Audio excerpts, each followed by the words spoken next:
Gandang araw mga bata! Ang pag-aaralan natin sa videong ito ay ang asignaturang Pilipino. Ito ay MELC-based lesson na ang layunin ay nagagamit ang naunang kaalaman o karanasan sa pag-unawa ng napakinggang teksto.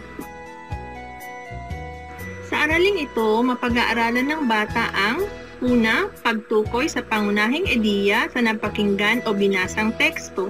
Ikalawa, maiugnay ang sariling karanasan sa napakinggan o binasang teksto. Simulan na natin. Tumutulong ka ba sa pangangalaga ng ating kapaligiran? Ay mabuti naman kung ika'y tumutulong dahil ang paglilinis ng kapaligiran ay tungkulin nating lahat nang tayo ay makaiwas sa anumang sakit at maaliwalas pa sa paningin kung malinis ang paligid natin. Basahin natin ang ating tula. Ito ay pinamagatang Magtulungan Tayo. Tabayan niyo ako mga bata.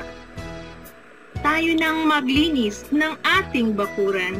Dapat alagaan, mahalin ang kalusugan, hirap at sakit ating maiiwasan kung tayo ay laging nagtutulungan.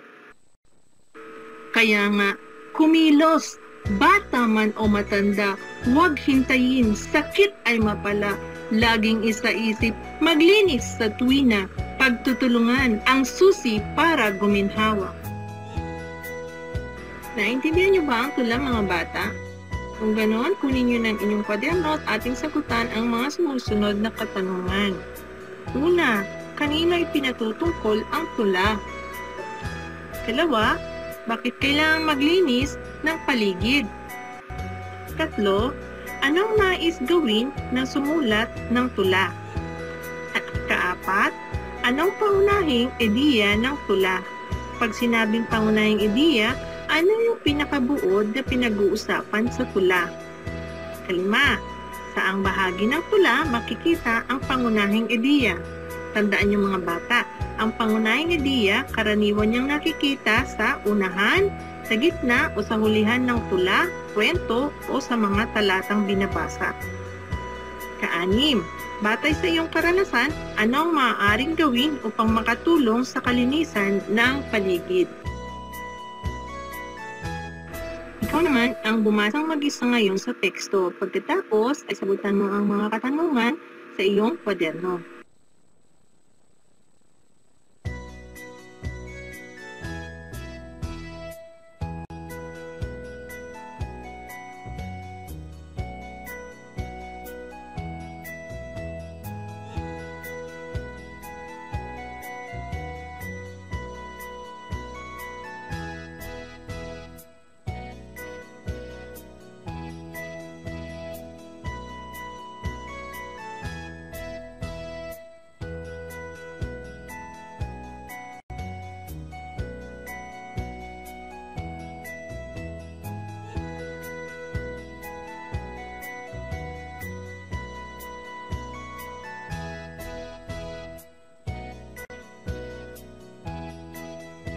Narito ang mga katanungang iyong sasagutan. Una, anong patapong bagay ang makikita sa ating paligid?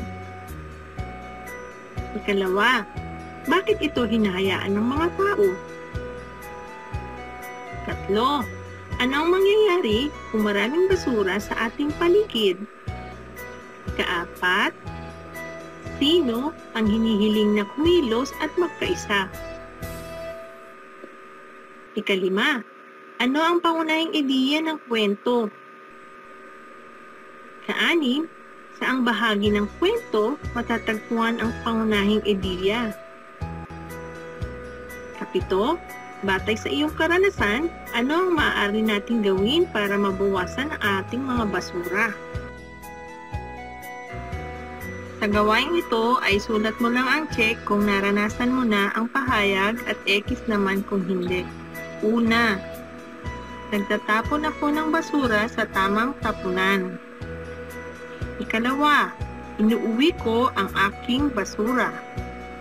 Ikatlo, tumutulong ako sa proyektong pangkalinisan sa aming barangay. Ikaapat, Hinihiwalay ko ang nabubulok sa di nabubulok na basura.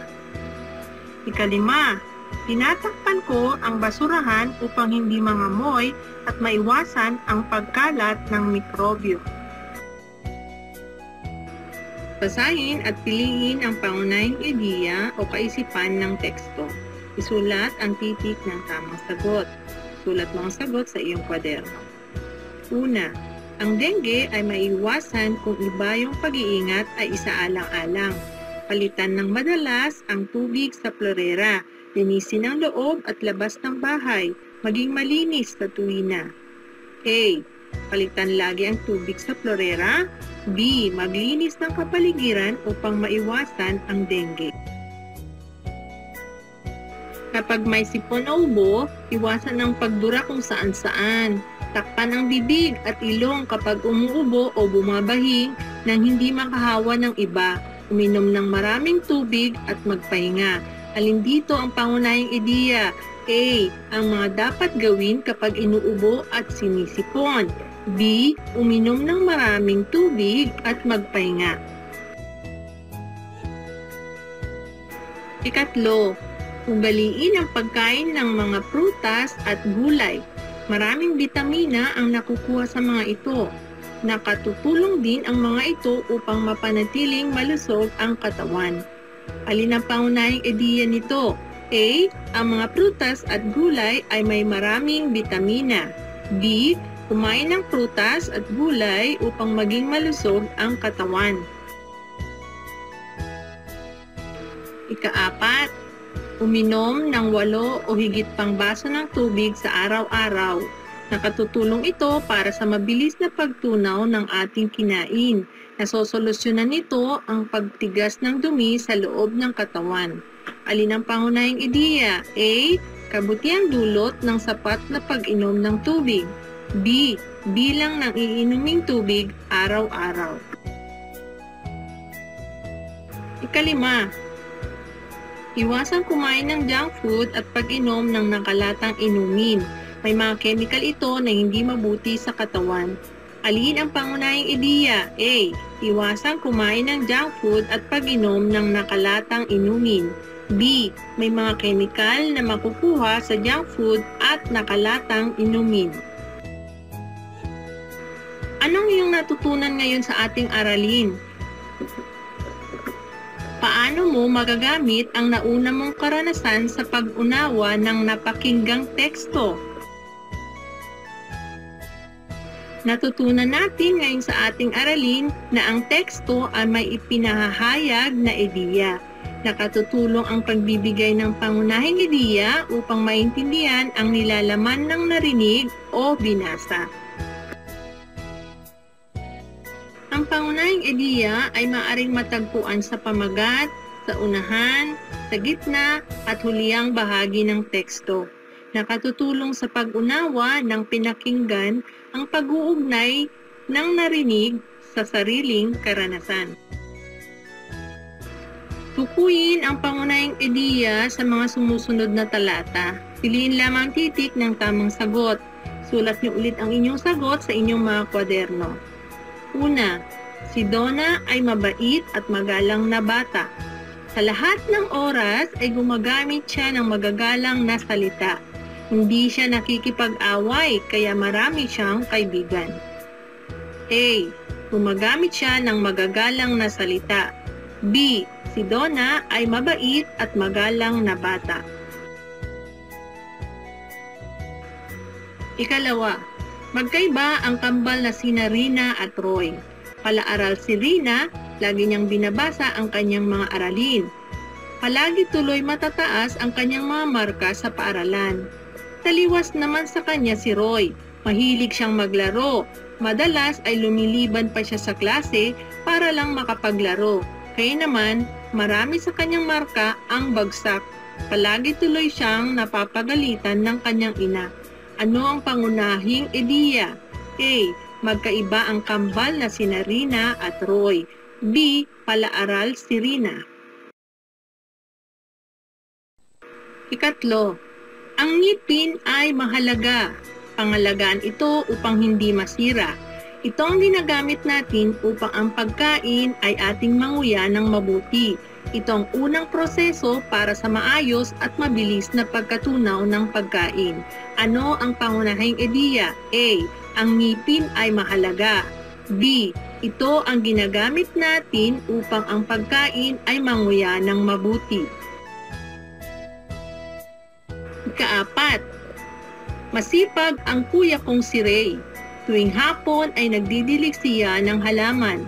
Pagkatapos, siya ay nagwawalis ng paligid. Ano ang pangunahing ideya? A. Nagdidilig si Kuya Ray. B. Masipag si Kuya Ray.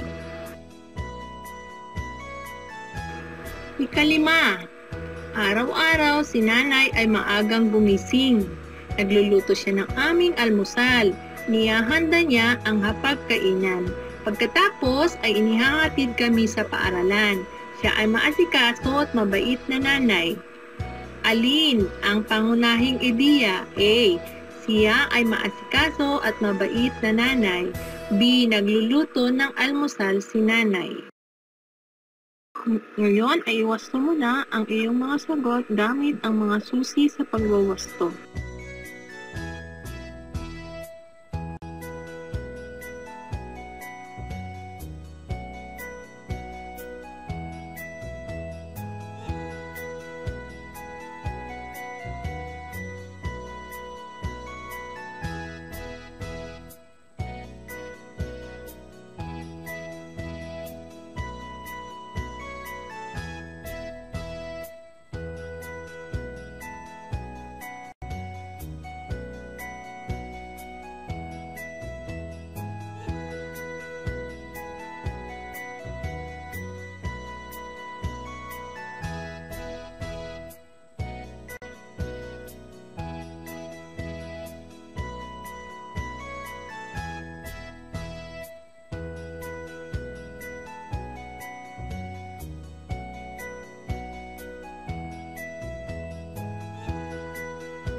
Salamat, paalam, hanggang sa muli nating pag-aaral.